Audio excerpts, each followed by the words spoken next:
The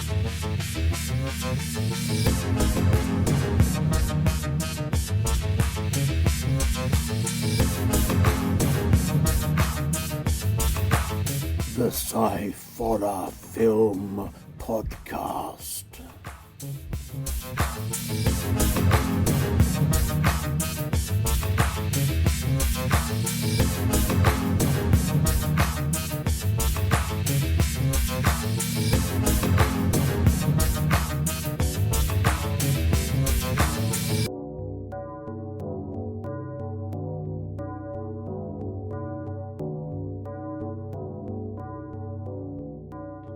Hello, everybody out there in YouTube land. This is the Sciforror Film Podcast. I am Andy Walker, and I'm here with my son, Scott. Hello, Scott.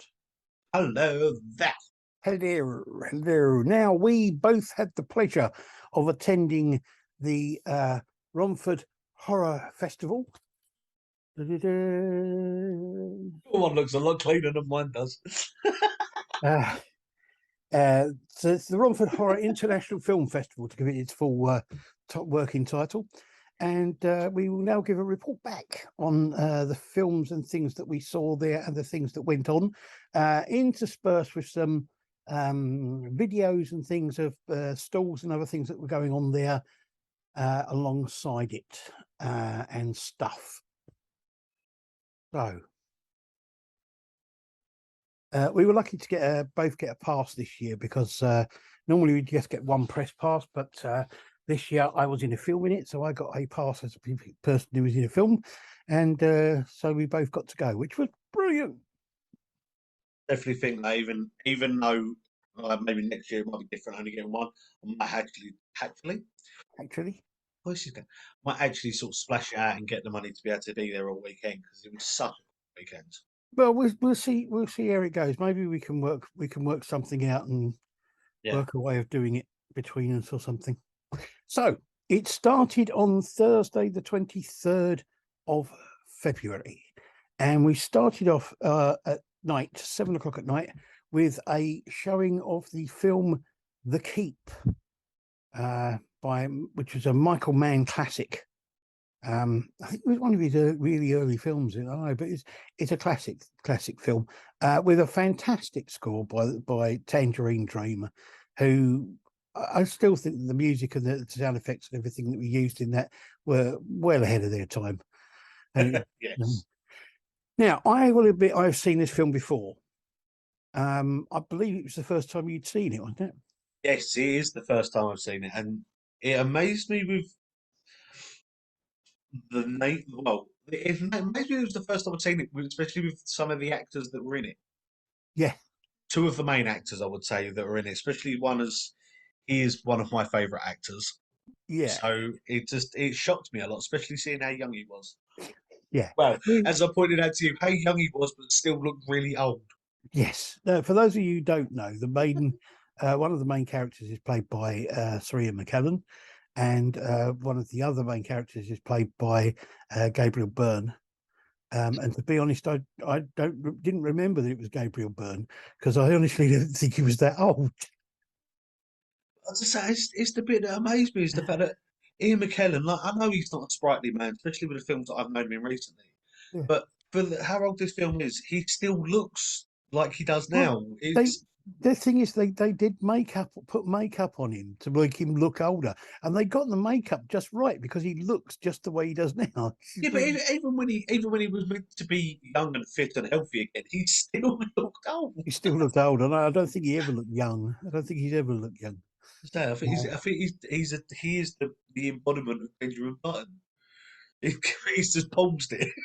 Yeah. But anyway, this film, I really like this film. I haven't seen it for a long time, but I liked it when I watched it last time, and I liked it again this time. I think it's a really good film. It's a great idea. I think it's a bit slow in places, but I don't know if that's more to do with the fact that we've got used to faster paced films nowadays than they were in the early 80s. Yeah, I think I don't know, it's a bit hard to tell, because there've been a few 80s films that we've watched that have been a bit faster paced, but I think for the majority of the ones we've watched, it's been pretty much. I'd say actually for the majority of the ones we watched, it's actually been a bit faster than most of them. But I it's do agree also, with you. In places it seems to drag, and I think yeah. it is the fact that we've got used to them more fast-paced films. I mean, it's a supernatural film more than a sort of, Yeah, it's not like they're being chased down by zombies and things. It's much more to do with the atmosphere and all that kind of no, thing. Um, and yes, well, I think the pacing has got a lot to do with that. It's to set the atmosphere yeah, and that kind of thing. There's also a thing with the quality of the film because it's so old. At the time when it came out, a lot of people kind of dismissed it. It yeah. wasn't a huge thing, but it's become quite a cult classic because of the fact it was the early Michael Mann film, because it's got Ian McKellen in it, and because of the soundtrack and the effects, all that kind of thing. So the quality is a little bit patchy, but it's not bad considering its age and the fact that it's not really been looked after. I would think what this year it is actually 40 years old. Yeah, Is for a film that is like, and bear in mind, like you said, we've watched films that are younger than that and that are in worse condition. absolutely. So, Very and true. like, don't get me wrong, it's not the best one. Like we said, we've watched ones from the 70s and stuff like that. But a lot of them do get remastered, sort of digitally remastered. Not Yeah, they done, but like so the quality's better. But I think this, yeah, it hasn't aged well graphically, but it's still a very good film. yeah, yeah. It's And I confusing mean, in it's places. it's like we were saying, it's a top class cast and it's very well made. And Yeah, I don't know, I just think it's a great film. And it is a classic film.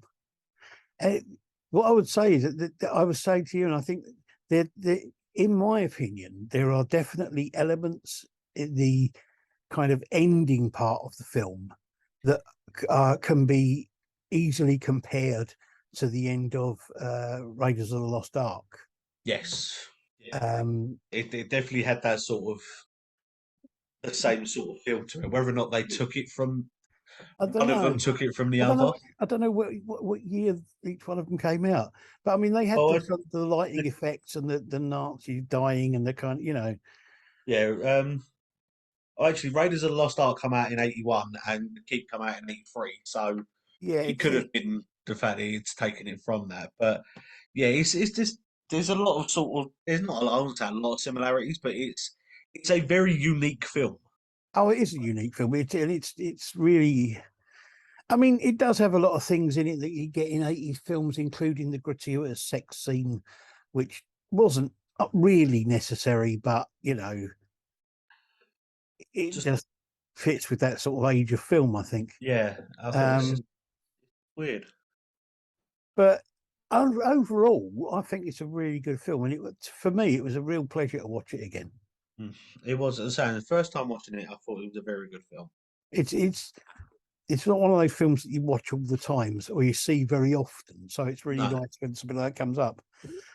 So that was the first film, and then that was followed by a sort of party for the filmmakers and things, which was a good chance for people to mingle and meet and chat and network and all that kind of thing. And it had a Suspiria theme to it, because there was a theme to this year's festival, which was kind of like looking back at older sort of like cinema, older horror cinema, yeah. and there was a definite Italian um edge to it, to be honest, to the whole thing. um so that was the first day. That was the Friday. Now on that was a Thursday, rather. On the Friday, unfortunately, Yeah, unfortunately, I don't know what happened. I woke up in the morning and my head wasn't there.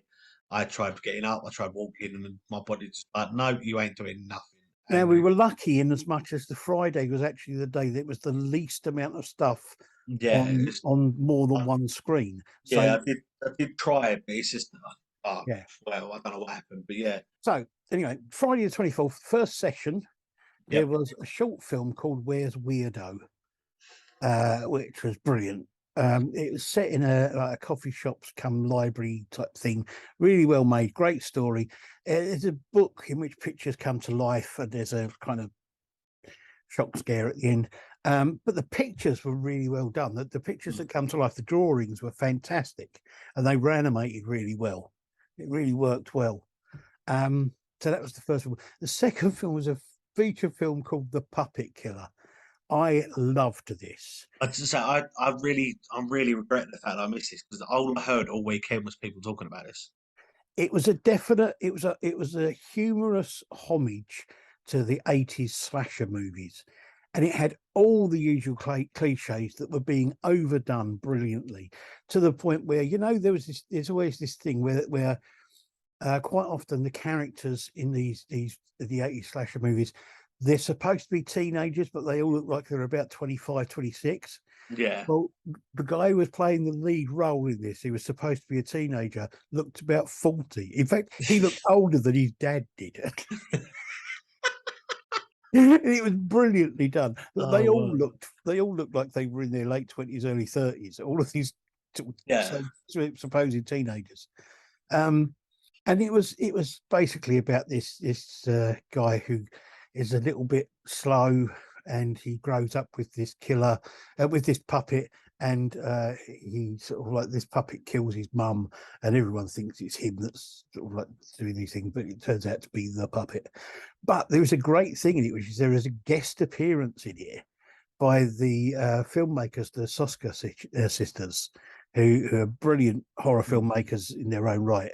And they appear in it, and they get killed, which is kind of cool. Um, I would but love to it's have been there for that pick for them. When people turn around and go, "Look, we want you to be in this film, but." yeah. They, the thing is, when they turn up, they're in a car, and what you see is them get out of the car, they walk around the back of the car and open up the boot of the car, and they've got a dead body in the boot of the car. Which is kind of like, they've kind of like wandered in from one of their own films. Yeah, But it was a really well made film. yeah. I was really pleased with seeing that. Then we had about a 3-minute break, when time for me to run up to the toilet, and that was some sight to be seen. Then we had our second session, which started off with a short film called Solus. Now, Solus was it's a sci-fi much more than a horror. The cinematography and the look were really great. The effects were really great. The set was really great. It was okay. It was a good short film, but it wasn't a hugely memorable one for me. Okay. It's not one that I would have come out raving about. So it was a good sci-fi short film, but that's about all I can say about it, really. Okay. Then we had a feature called Mean Spirited, which was really odd. It was kind of a found footage style film. Yeah. It's about a YouTuber going away on a weekend break with some friends, one of whom is a guy he started doing the YouTube channel with, and they sort of fell out. And then they kind of like finds out that the other friends and or this guy's kind of Satanist type guy who's like summons demons and things, and it all gets a bit satanic and weird. There's some funny bits in it and some good bits in it. It's pretty good, but the problem I had with it was the style of it, Yeah. which was kind of part found footage, part mockumentary Okay. sort of thing. It just got a bit annoying for me after a while. Yeah. So it was good, but not great, you know. Mm. But it's something I think a lot of people might like. It's a kind of updated version of the sort of cabin in the woods type thing. So, so then we went on to our third session, which was the short film showcase number 1. Now, I didn't make huge amounts of notes about these films, mainly because some of them were very short, and we didn't have a lot of time between the films. So there you go. The first film was called Dispensary of Death. Yep. Really good humor, great acting, great story, good effects.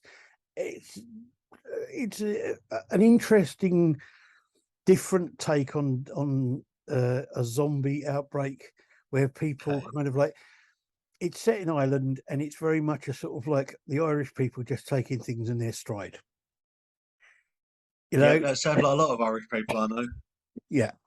Um, Then he had a short film called 665, which was subtitled, and I think it may have been Spanish. I'm not sure. Quite violent and bloody. This film, good makeup and effects, and it's interesting because it's like I was expecting it to be a sort of comedy thing, thinking it's got to be something like nearly 666, so it's got to be but it wasn't, but it was sort of like to do with 666. It was about the effectively this woman getting pregnant 666 times, and you go in as she's giving birth to the 665th one. So she's Wow. got to get pregnant one more time to give birth to the son of the devil, basically. Okay. But there's a twist at the end of it, which I won't give away because some people might get around to seeing it if they can. But that was it. That was good. It was the end twist was quite good. Yeah. So then we had a film called Script, which again was subtitled. Not sure. I think that may have been. I don't know. It was European of some kind anyway. Good idea, good effects. It was a really good film, and I liked the ending of it. But if I say much about it, it's going to give everything away.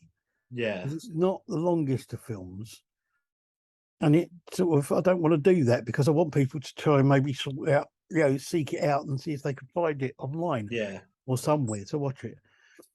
So that was good. Then we had Colony, Yep. which was a very intense film. It's a good idea. It's not an original. It wasn't an original idea.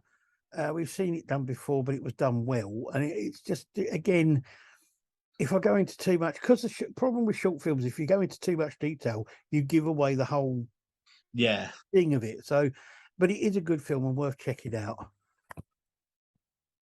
Then we had a film called Viral, which again was a found footage style film. It came across, or it seemed to come across at the beginning as being a bit of an anti-vax, anti-COVID sort of film. Okay. But it was interesting and really well done. Very atmospheric and intense. It was the end of it was good, but on the whole, the film was a bit too long for me. Oh, okay. But there was a lot. The beginning part of it, there's lots of bits where sort of like bits from clips from things on YouTube and on other things like that are kind of anti-vax and sort of like saying COVID isn't real, that kind of thing. Then the last one was called See What She Did, which had great cinematography and great effects. It was weird because I couldn't quite work out at the end what had happened. But it's about two women, and I'm not sure if they're supposed to be sisters or just friends because they look very similar, very much alike. Two women, possibly, because at the end I wasn't sure if there were two of them or not, going camping in the woods and them kind of making out with each other, and then one of them seemingly killing herself. Then there's only one left, but when she kills herself, she kind of affects both of them. It was strange. I would like to watch it. I would like to watch it again to make sure I knew what the hell it was all about. To be honest, Bear in mind the ones that I watched and you've told me the other ones that went on. That is saying a lot when you say this is weird. Bear in mind the ones you told me that happened on later on in the weekend. You told me a bit about, and yes. this is the weird one. So yeah, that was the end of the short thing. Then we had the fourth session, which started off with a short film called Morto Rosa, and at first glance, I thought this is a bit like sort of a Suspiria style film because it's all based around a dance school. Okay. But it's interesting. It's quite intense. It's interesting because it's actually effectively about like a coven of witches replenishing themselves. Okay. But it was a very well made film, really good. Now, the next film is one I've had a lot of difficulty with, and I think part of that is because of the fact that the way they've got it written in the program is actually the original way it was written in. It was either Spanish or Italian or something like that, or maybe even Serbian or something. I don't know. But they left a H out. Oh, But the okay. way it is done in English is anthropophagus or anthropophagus. Ah, okay. Yes, that makes a lot more sense now. Yeah. And it is Anthropophagus 2, which was dubbed. Now, the original film was made in Yeah. 1980 Oh, okay. and was apparently one of the first or one of the first wave of um, uh, video nasties that was banned by the British government. Ow. Yeah. This is a follow up, which, when you think about it, let me think. When did this came out in? I think this was 2022. So that's what, 42 years after the Yeah. original film. So Uh, the thing was, I've never seen the original, so I didn't know what it was about. Okay. I didn't know anything about it really at all. I'm going to start off this by saying I really like this film. I thought it was a really good film. Well, I've Then got a I'm going feeling there's going to be a butt coming. then I'm going to tell you about it. Okay. Then possibly some people are going to think there's something slightly wrong with me. Well, if they don't Um, already, then they're there obviously is not listening to the rest of the show. there is gore, blood, and violence from the very start of this film. Oh, it's my type of film. Within the first few minutes of this film, Yeah. you see somebody cut a baby out of a woman's stomach and feed it to a sort of mutant thing that's changed to a wall in a cellar. Uh, That's the opening of the film. okay. Uh, yeah, it's very gory and bloody all the way through. Now there are the obligatory young-ish. I say young-ish because once again they're supposedly teenagers, but they all look about 20. And they're, for some reason that's never quite explained, they're on a trip. They're on a field trip, Yeah. and they go and stay in what looks like an old uh, sort of nuclear bunker type thing, Yeah. which has which is carved into a rock into a mountainside, and has a series of miles upon miles of tunnels. Okay. So these youngish girls go and stay there, and the thing that was chained to the wall Yeah. has now grown up. This is later. The thing that's chained to the wall has now grown up and is and attacks them and kills them and eats them. He's a cannibal, basically, which is basically what anthropophagus means. It means cannibal. Yeah. Um, the effects and the makeup are brilliant. There is one of my favorite parts of it is there's a part of it where this guy thing cuts round the outside, around the edge of this woman's face, Yeah. around the chin line there, and then peels the face off. And you get the camera from above seeing him peel her face off, the skin off her face. And it is just so well done. The effects are brilliant. Okay. And so up to then, I've just been watching this thinking, there's gore and blood and people being eaten and death and all this kind of stuff going on and everything. And no, there's no reason for any of it. There's no explanation of what's going on or anything. And then right at the end, it explains what the story is, Okay. which I can't say because of the fact that that kind of gives it away. But Tell me afterwards then. it explains what the story is. And it's kind of like, oh, right, okay, that makes sense now. It doesn't excuse anything that's gone on before. And it doesn't make you think, oh, well, okay, that's reasonable then. But it kind of makes more sense. But I now want to watch the original film because I want to know what that's like. Yeah. That does. Wow. from what I've been told by a couple of people who have seen the original film, the beginning of this film basically sort of echoes the end of the first film. Yeah. So I don't know. Very, very bizarre, but probably one of my favourite films of the whole weekend, to be honest. Okay. Um, then we had a feature film. Fifth session was a film called The Video Shop Tales of Horror. Yeah. This is a really good anthology film.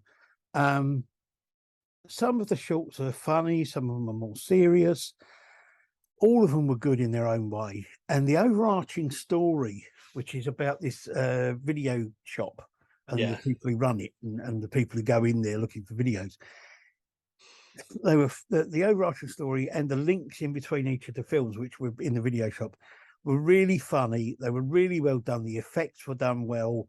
And it's great. They're all kind of like independent, low budget made shorts that are linked together. Yeah. And it's a really good film and really worth checking out. It's been on a lot of festivals. Yeah. And I'm sure if you got a festival near you, it'll probably be shown there somewhere at some time. But I'm sure it will be out somewhere to watch, either streaming or on DVD or something in the very near future. So then had the sixth session of the day, where there was a short film called The Politics of Diversion. Good cinematography and sound design. To be honest, I felt that this was more of a thriller than a horror film, but it was very good and very well made. And it's it's a good thriller, but it's not a horror film. Okay. So, so then we had Life on the Farm. Mm-hmm. And this was a documentary stroke found footage film. The guy who made this, apparently his family had a connection with the guy who actually shot the film. Yeah.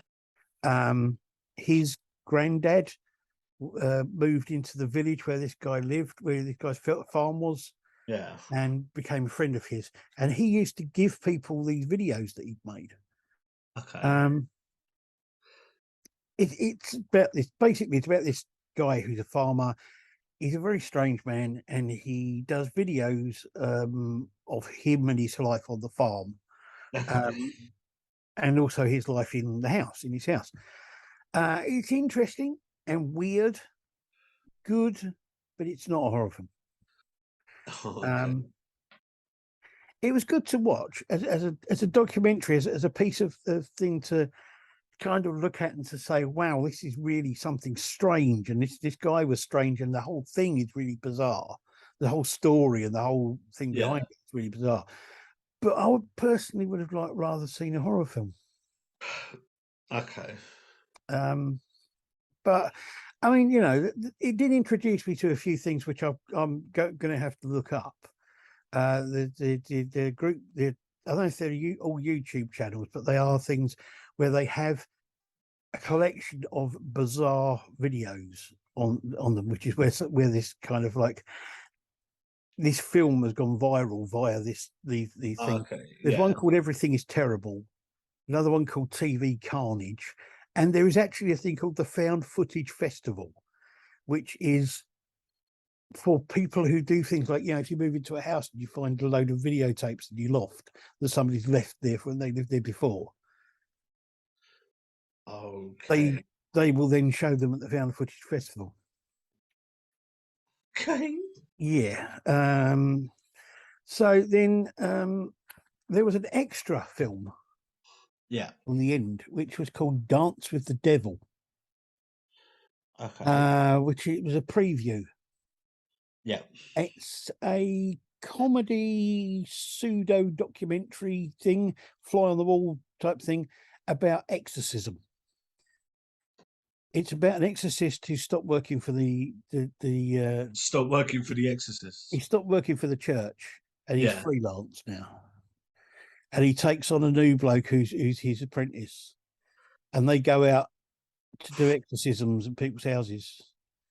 But they've got to be quick because of the fact they get a phone call and they've got to be there because otherwise they get beaten there by other people who do the same sort of things. There's one of them where he turns up late, and there's two guys in there who are Orthodox Russian Orthodox priests who are doing the exorcism. Obviously, it's funny. It is funny, and it's really good. And they're saying that there's a possibility that they might be able to make it into either a feature film or a limited series. So that'd be cool. That could be really good. Unfortunately, there were 3 films I missed. There was there's a feature film called The Haunting of Lady Jane, which I know nothing about really. On here it just says, what does it say? A water spirit who feeds on the souls of the sinful becomes the torment of a trio of travellers.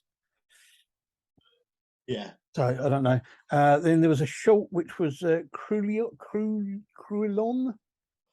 which is a science fiction based horror short. Okay. And there was a short film called Libra, which I missed because I came in slightly too late. Yeah.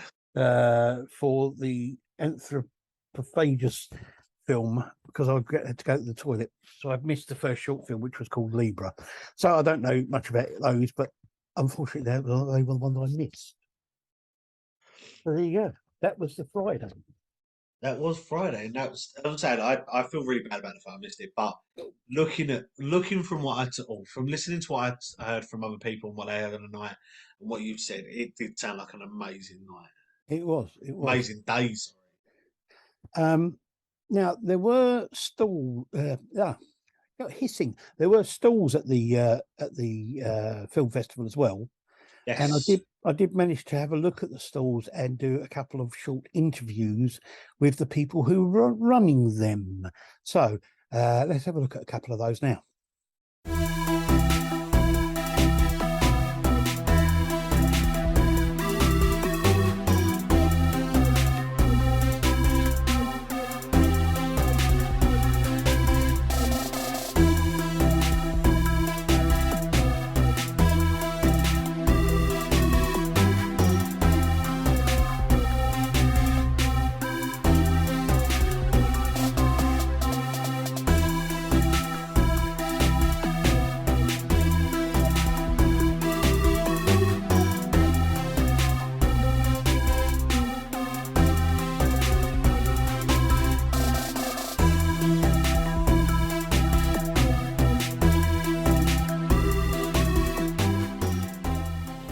Hi, so what's your name and where are you from? My name is Steve. I'm from Rayleigh, which is just down the road from here, and I run My Magic Studios, which is a little company that makes silicone masks and prosthetics and props and bits and bobs and mad stuff, really. How long have you been doing it? Since about 2016, I think. Okay. Yeah, about 2016, yeah. Are you self-taught or are you... Yeah, to a large extent. Self-taught, and I've learned a lot from watching a lot of videos from like Stan Winston School. Been on a couple of courses with Gorton Studios, which were really good. One was a life sculpting course for hidden faces with a guy called Richard Martin, who's well worth checking out. Some amazing work. And another one making creatures with a guy called Don Lanning, who works out in LA, who's a bit of a legend on the sculpting front. So yeah. So do you do stuff sort of freelance? You have people contact you? Very much. Yeah, totally freelance. I do stuff for anybody that wants anything. So previously I've done stuff for films, bits of TV, a lot of work for costumers and cosplayers who want masks to go to conventions and things, and a fair amount of work now with people that are making independent films and they've got ideas for characters but don't know how to bring them to screen. So cool. That's good fun for me, that bit. I enjoy that bit. And you're on Facebook and Yeah. You got your own website. Yeah, there's if you just Google Mind Magic Studios, we're all over Facebook, website, Instagram, YouTube channel. Yeah, I get everywhere. Cool. Okay. Thank you very much. Cool. Thanks for your time, mate. Cheers.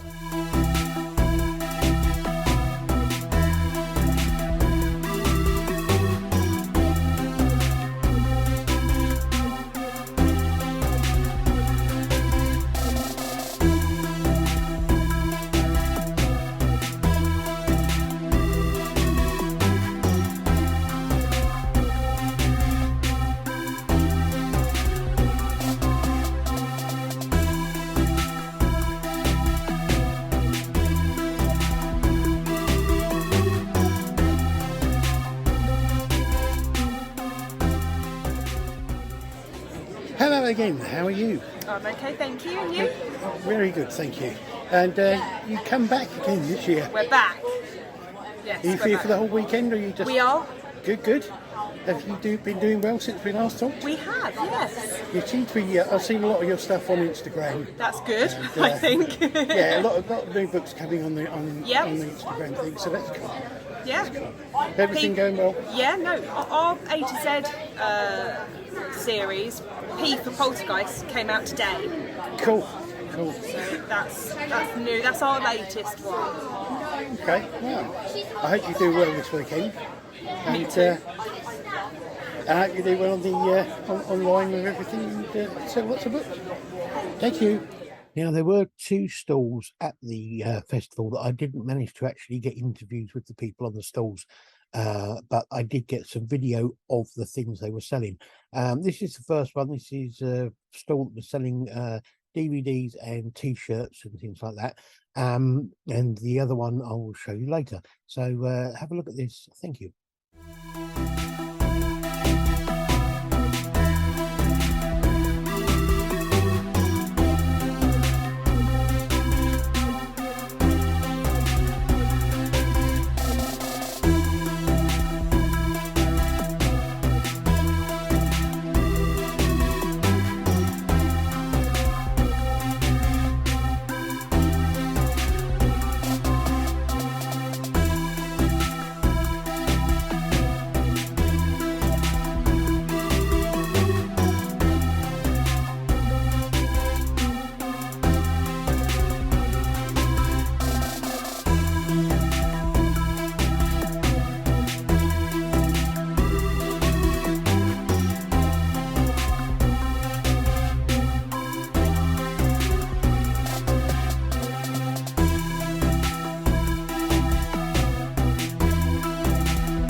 There's some of the stalls that were there. We'll have a look at some more a bit later.